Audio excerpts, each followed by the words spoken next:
Kreml Hair Tonic and Kreml Shampoo present the new adventures of Sherlock Holmes, starring Nigel Bruce as Dr. Watson and Tom Conway as Sherlock Holmes. Now,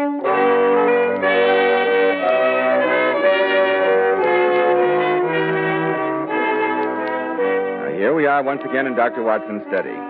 Good evening, Dr. Watson. Good evening, Mr. Bell. What incident are you going to tell us about this evening, Dr. Watson? Well, I haven't quite decided. Supposing we... What was that? Oh, the fire. Top log has fallen off. Where did I put that poker? Oh, here it is. There we go. Ah, that's better.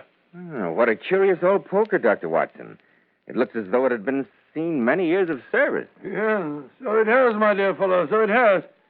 It belonged to Sherlock Holmes himself in the days when we were sharing rooms in Baker Street.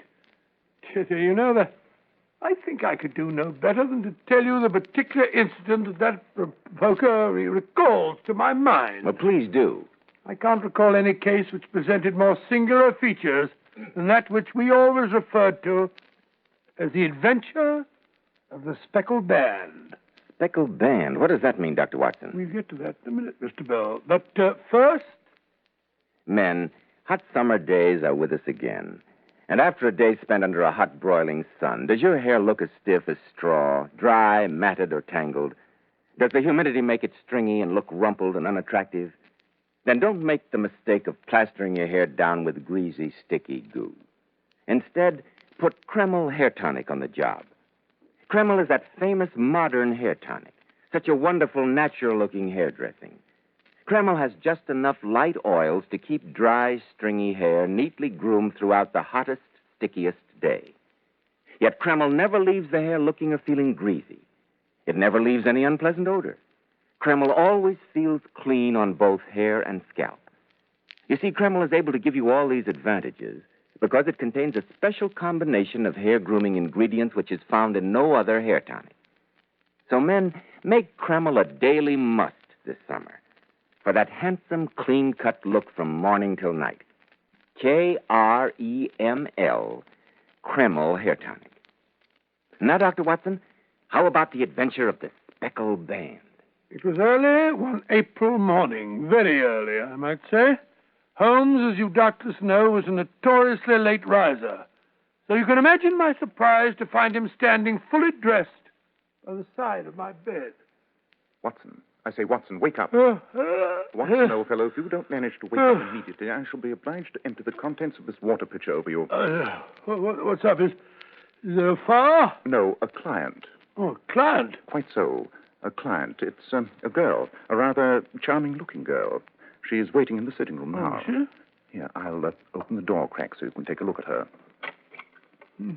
Lady dressed in black and so heavily veiled that you can't tell a thing about her. Where's my other slipper? On the contrary, my dear Watson, we can gather a great deal about her. Here's your slipper on the table where you left it last night as a paperweight. Your tie, your good tie, is on the third shelf behind Boswell's Life of Johnson. I presume that's the one you want, inasmuch as it's the one you always wear when you wish to make an impression on one of the opposite sex. Don't be silly, old man. But to return to the young lady, she left home very early this morning, came by train, and yet she had a good drive in a dog cart along heavy roads before she reached the station. Holmes, you're trying to be uncanny again. Not at all, my dear Watson. It's as plain as the nose on your face. The left arm of her jacket is patted with mud. There's no vehicle save a dog cart which throws up mud in that disgusting way. As for the train journey, I observed the second half of a return ticket in the palm of her left glove. I never even saw it. Oh, yes, you did, Watson. You merely did not notice it. Well, that's all very interesting, but I think we've kept the young lady waiting long enough. Shall we go into her? By all means. You go first. You're certain to create the more favorable impression. Oh, thanks very much. Good morning. Oh, is this Mr. Sherlock Holmes? I'm that gentleman. This is my intimate friend and associate, Dr. Watson. How do you do? You may speak freely before him. Oh, I see. Won't you sit down by the fire? I observe that you're shivering. No, thank you. It's not the cold that makes me shiver. Oh? What then? It is fear, Mr. Holmes. It is terror. I can stand this strain no longer. I had to come to you. I shall be happy, madam, to devote myself to your case if you'll just lay before us everything that may help us in forming an opinion on the matter. My name is Helen Stoner. I'm living with my stepfather, who is the last survivor of the Roylotts of Stoke Moran, an old Saxon family. Oh, I say, Holmes, I heard of him. He's a doctor, isn't he? Went out to Calcutta. Yes, that is my stepfather. Oh. While in India, he married my mother, the young widow of Major General Stoner. My sister Julia and I were twins. We were only 2 at the time of the marriage. You were brought up in India then? No, Dr. Roylott was forced to return to this country due to a scandal. Scandal? Oh, right. Oh, Watson, don't interrupt. Oh, what scandal was it? Shortly after that, my mother died, leaving about £2,000 a year to Dr. Roylott as long as we, my sister and I, resided with him. However, in the event of our marriage, we were to receive $550 a year apiece. And did either of you marry? No. As a matter of fact, after Mother's death, a terrible change came over Dr. Roylott. He quarreled violently with everyone in the neighborhood, so that we were left almost entirely to ourselves. His only friends are a band of wandering gypsies whom he permits to encamp on the property from time to time. He also has a passion for Indian animals. Extraordinary. At this moment, he owns a cheetah and a baboon. Not very cheerful surroundings for 2 young women. Oh, one gets used to things. The only person we were allowed to visit was a sister of Mother's. While Julia was there, she met the man to whom she became engaged. I see, and of course your stepfather objected violently. No, surprisingly enough, he did not. Oh? He offered no objections whatever to the marriage. But I thought that you said that neither of you had ever married. So I did, Dr. Watson. Julia did not marry because within a fortnight of the day which had been fixed for the wedding, she died. Died? Yes, Mr. Holmes. Under the most horrible circumstances. Can you describe this unfortunate event in detail? Oh, yes, Mr. Holmes. Every second of that dread time is seared in my memory. The bedrooms at Stoke Moran are on the ground floor. They open off a common passage. Of these bedrooms, the first is Dr. Roylott's, the second my sister's, and the third my own. I see. There's no communication between them. Do I make myself clear? Perfectly so. The windows of the 3 rooms open out on the lawn. The fatal night, we'd all gone to our rooms early, having carefully locked our bedroom doors on account of the cheetah and a baboon, which were allowed to wander about at will. Suddenly, as I was about to blow out my light, I heard Julia knocking at my door.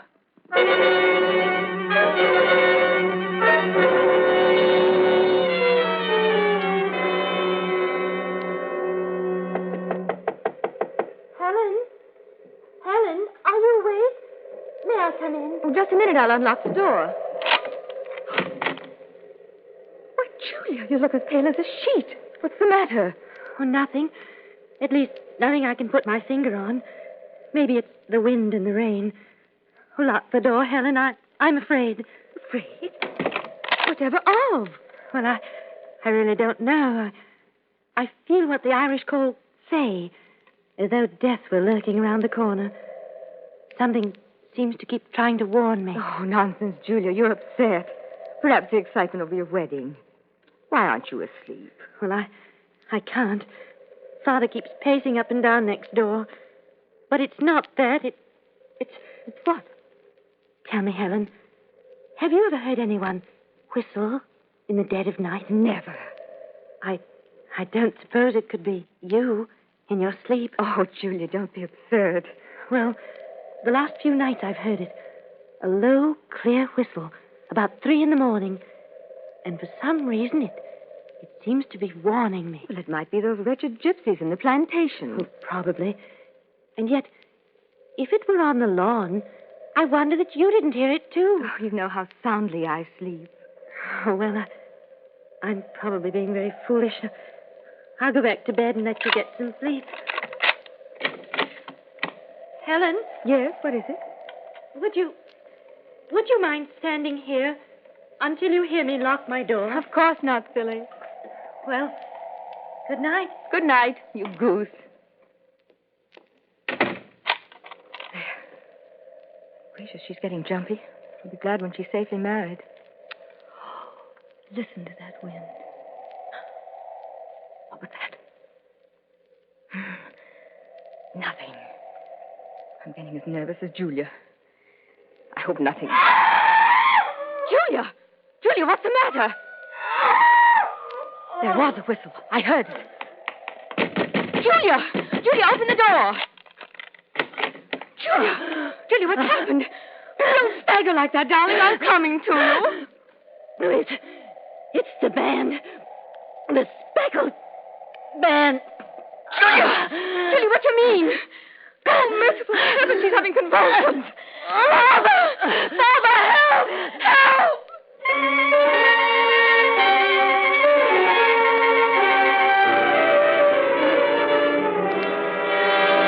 And what was found in your sister's room? That's the strange part. Nothing. Absolutely nothing. The windows were barred by old-fashioned shutters with broad iron bars, and the door was locked on the inside. My sister was alone when she met her doom. Any marks of violence? None. What about poison? The doctors examined her for it, but without success.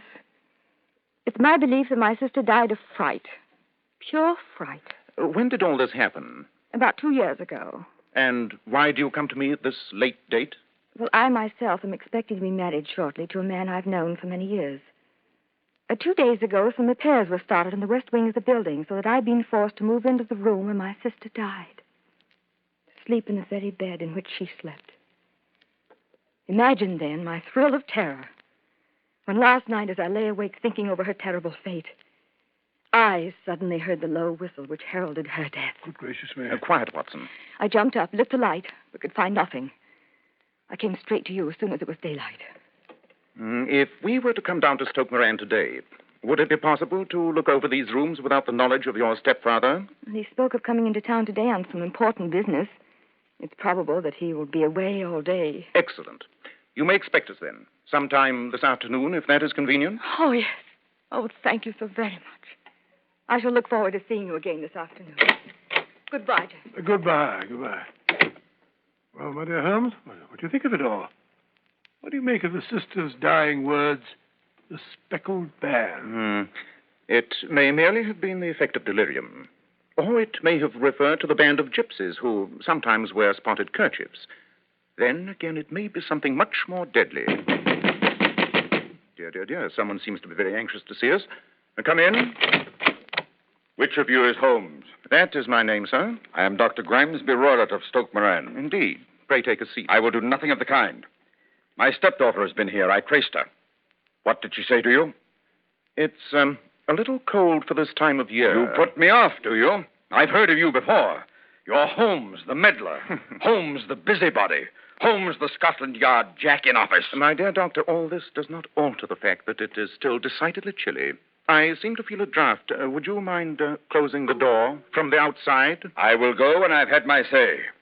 Don't meddle with my affairs. You'll find I'm a dangerous man to fall foul of. Look here. Look out, Holmes. He's got the poker. Watch this. Say, Holmes, he's bent our poker almost double. My dear fellow, give me that poker. I really can't allow you, sir, to go around breaking up our little household, even if you are a good 40 pounds heavier than I am.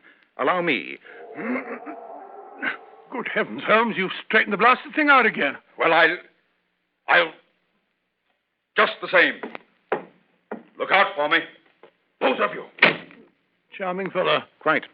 And now, Watson, breakfast. Then I have 1 or 2 errands to do. After that, suppose you meet me at Waterloo Station at about 11:30. Right you are, Holmes. I'll be there on the dot. And you might slip your service revolver into your pocket. It's an excellent argument with a gentleman who can twist pokers into knots.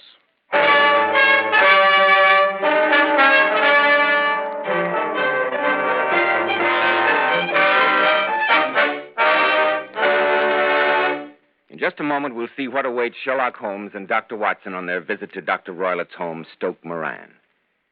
Are you one of the many men who find it difficult to keep your hair neatly groomed in summer? Does the burning sun bake and scorch your hair, making it look messy and not the least attractive? Then try Kreml Hair Tonic. Just notice the amazing change in the appearance of your hair. You see, Kreml does lots more than just keep your hair looking handsome. This highly specialized hair tonic gives you your money's worth. It contains a unique combination of hair grooming ingredients which is found in no other hair tonic. Kreml is simply great to lubricate a dry scalp. And if the sun dries your hair so that it breaks off and falls, Kreml helps condition the hair in that it leaves it feeling so much softer and more pliable when you comb it. At the same time, Kreml removes itchy, loose dandruff and leaves the scalp feeling so cool, refreshed, and alive. So be smart, men. Buy a bottle of Kreml at any drug counter. Ask for an application at your barber shop. Use Kreml daily for better groomed hair, a more hygienic scalp. Kreml, Kreml Hair Tonic. Now, Dr. Watson, you were to meet Sherlock Holmes at Waterloo Station. Is that right? Quite right, Mr. Bell. And an hour or so afterwards, found us walking in a country lane. Got a match, Holmes? What a perfect day for a walk in the country. I'm glad you enjoyed. Isn't that a house poking its head above those trees over there? Yes, that must be Stoke Moran, the home of our genial friend, Dr. Roylott. I fancy we'll find it shorter to go across the field, and safer in case the good doctor has returned home. Yes, there's a stile over there where the lady is walking. And the lady, I fancy, is Miss Stoner. Oh, no, my dear Watson, don't try to vault the fence. Remember, you're getting a bit plump. Oh, rubbish. Better climb the stile sedately, as I'm doing. That's it.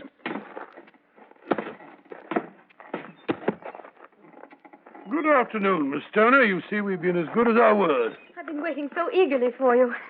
Everything has turned out splendidly. Dr. Roylott has gone to town, and I don't expect him back before evening. We had the pleasure of making the good doctor's acquaintance. Good heavens, he followed me? What will he say when he returns? You must lock yourself in your room tonight. If he is violent, we shall take you to your aunt's at Harrow. Don't you think we'd better be getting on with our business before that appalling fellow comes crashing home? Quite. Handsome old house. I see you're doing some repairs. Yes. This is the wall of my own room that they're working on. Quite. By the way, this wall seems to be in pretty good condition. And this, the center room, was your sister's, I take it? Yes. I'm sleeping there for the present. We can enter it by way of the French window. First of all, if you'll be good enough to go inside and lower the iron shutter, I'd like to see just how impregnable it is. Oh, certainly, Mr. Holmes. Just a moment. Yes. It seems to be quite impassable. You may raise it again. May we come in? Please do. This is the room, just as she used to have it. Chest of drawers, bed, dressing table, 2 wicker chairs. Nothing very extraordinary, huh? Wait a minute. I say the bed's nailed to the floor. It's immovable. I never noticed that. The long cord. It's a bell pull, isn't it? Oh, yes. What does it communicate with? The housekeeper's room. But I don't think my sister ever used it. It seems newer than the other things. Yes, it was put up about 2 years ago. Do you mind if I give it a pull? Certainly not. Uh-huh. As I thought. It's a dummy. Dummy? You mean that it won't ring? No, Watson, it definitely won't ring. It's not even attached to a wire. Very interesting. It seems to be securely fastened just above the opening of that little ventilator. Oh, that ventilator was built several years ago, too. It goes into Father's room. I see. Suppose we take a peek at the doctor's room. Certainly. Come this way. I wish you'd hurry, Holmes. I'm getting a bit jumpy. What if the doctor should decide to come home? This is my father's room. Nothing very exciting in here, just the usual man's bedroom, except for the safe. You don't by any chance know what he keeps in there, do you, Miss Stoner? Oh, business papers, I think. I've only seen the inside of it once, and that was some years ago. There isn't a cat in it by any chance? No. What a strange idea. Well, look at the saucer of milk. No, we don't keep a cat. But, of course, there's a cheetah and a baboon. I say, Holmes, look here at this vicious-looking little whip. Yes, I noticed that. The interesting point is that it is curled upon itself and tied so as to make a small noose of whipcord. Hello? What's that? I thought I heard a carriage. Yes, by Jove. Must be the doctor coming home. Go, please. Quickly, before he finds you here. First of all, promise to do as I tell you. Your life may depend on it. I'll do whatever you say. Dr. Watson and I must spend the night in your room. Mr. Holmes. Let me explain. We will hide at the lower end of the meadow. We can see your window from there. You must lock yourself in on pretense of a headache. When you hear your father retire to his room for the night, open the shutters of your window. Put your lamp there as a signal to us, and then withdraw into the room you used to occupy. The rest you must leave in our hands. Yes, I will. Only please go now. No, not that way. Here, through the window.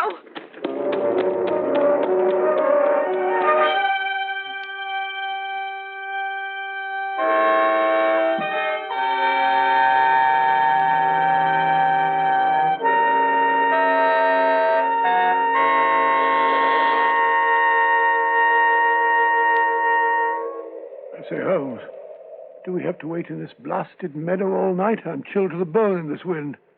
Why can't we go down to the inn? I'm sure we can see the windows of Stoke Moran just as well from there. Impossible, Watson. When the time comes, we must go, and go quickly. A human life may depend on the speed with which we can reach the house. I say, you give me the creeps. What's that? Look, do you see it? There in the bushes. A ghastly misshapen figure. Must have been the baboon. Look, Watson. The middle window. By Jove, it's our signal. The lamp. Come along. Hurry. And walk quietly. So dark, I can hardly see her. I think there'll be a storm coming. Just listen to that wind. Here we are. Step inside through the window. No noise. I shall sit on the bed. You sit in that chair. Ready? I'm going to turn out the lamp. I say, Holmes. Shh. The least sound would be fatal to our plans. Have you your revolver handy? Yes. Good. Whatever you do, don't go to sleep. Your life may depend on it.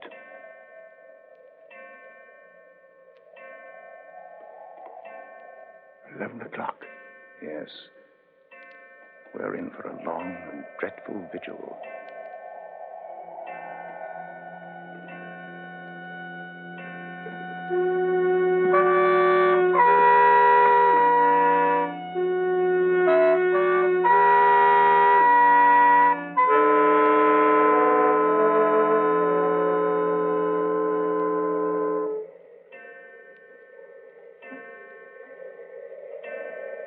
I say, Holmes, my foot's beginning to go to sleep. Whatever you do, don't move. That wicker chair makes an infernal racket. Holmes, do you hear that? There it is again. You don't suppose this place is haunted, do you? That, I fancy, is the cheetah. Look, Watson. The ventilator. A gleam of light. Now it's gone again. Wait. Things are beginning to move. Quiet now. What's that? Quick! Strike a match! Strike a match, Watson! There it is, the filthy thing. There! Take that! And that! Holmes, what is it? For the love of heaven, why are you slashing at that bell pull with your whip? You saw it, Watson? You saw it? Aha, my friend. Too late. Ah, how ghastly, how perfectly vile. No!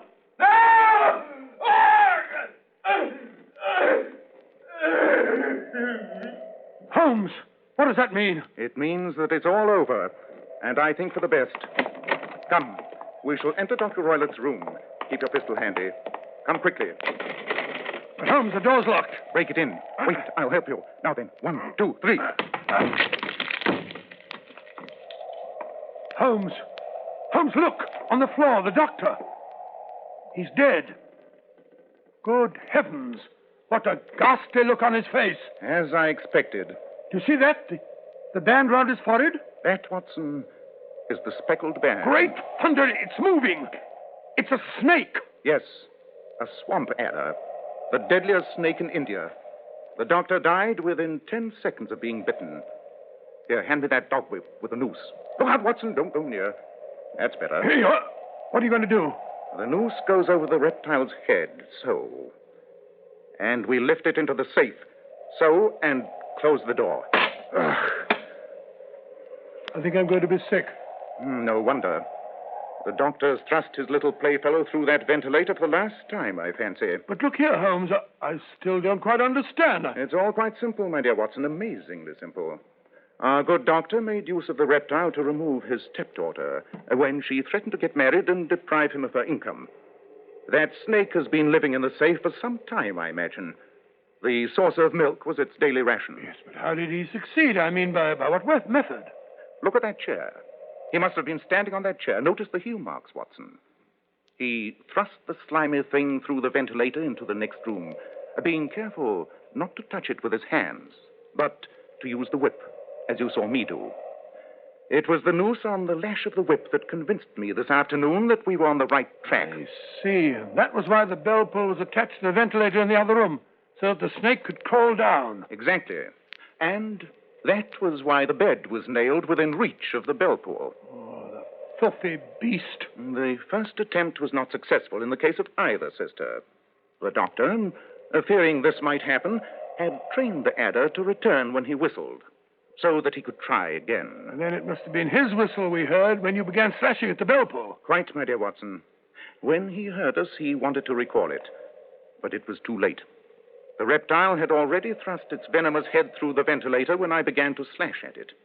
The snake turned back so enraged that it attacked the first thing it came in contact with, which, by mere coincidence, happened to be its master. But look here, Holmes. Doesn't that make you indirectly responsible for the death of Dr. Roylott? Possibly, my dear Watson, possibly. But I cannot say that it is likely to weigh very heavily upon my conscience.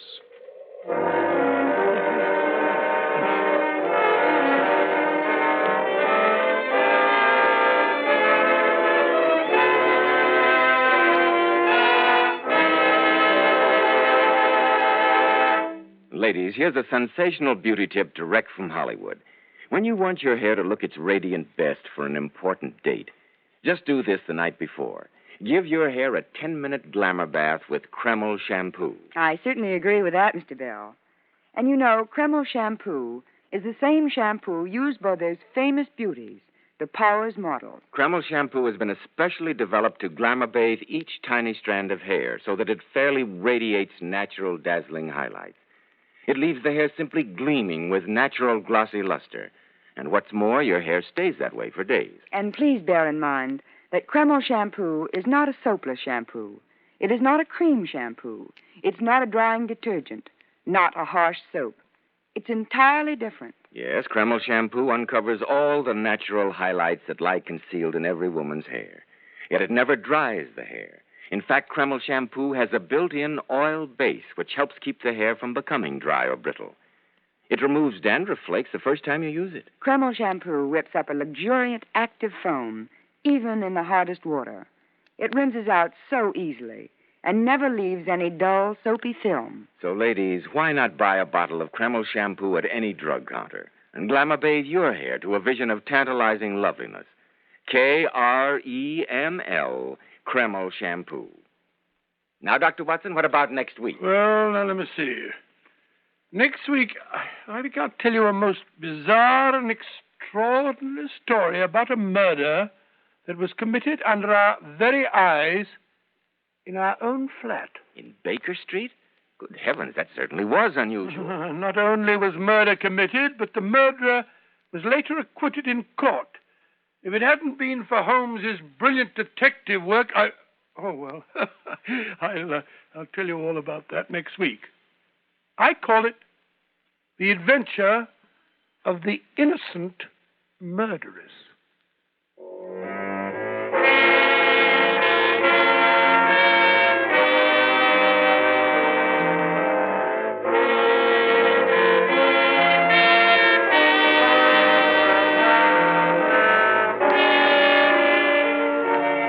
Tonight's Sherlock Holmes adventure was adapted from Sir Arthur Conan Doyle's story, The Speckled Band. Nigel Bruce appeared by permission of Universal International Pictures. Tom Conway through the courtesy of Eagle Lion Pictures. The Sherlock Holmes series is produced by Tom McKnight with original music composed and conducted by Alex Steinert. This is Joseph Bell speaking for Kreml Hair Tonic and Kreml Shampoo and inviting you to be with us next week at this same time when Dr. Watson will tell us about the adventure of the innocent murderess.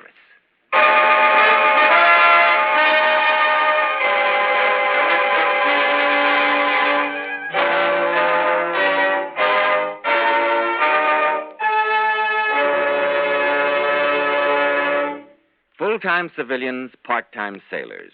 That's a thumbnail sketch of the Naval Air Reserve, which this week celebrates its first post-war birthday.